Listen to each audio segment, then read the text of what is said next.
سلام، همراه خوب نگاه اول. محصولی که امروز میخوام معرفی کنم سرم ویتامین سی آزنشرال از برندی آمریکاییه که برای روشن شدن و جوانسازی سلول های پوست بسیار مناسبه. سرم صورت ویتامین سی آزنشرال راز داشتن پوستی براق و درخشانه.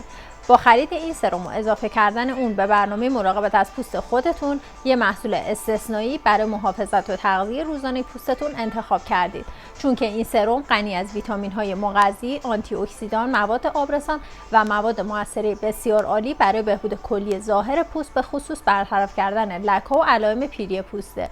این سرم به مرور آسیب‌های ناشی از نور خورشید، عوامل محیطی، خشکی پوست، حتی جای جوش رو برطرف میکنه. نحوه استفاده این سرم هم اینطوریه که صبح و شب صورتتون رو به خوبی بشورید و به آرامی خشک کنید. وقتی که پوستتون کمی حالت نمناک داشت، مقدار مناسبی از سرم رو روی صورت بزنید و بذارید کامل جذب پوست بشه. برای مشاهده و تهیه این محصول میتونید به سایت نگاه اول مراجعه کنید.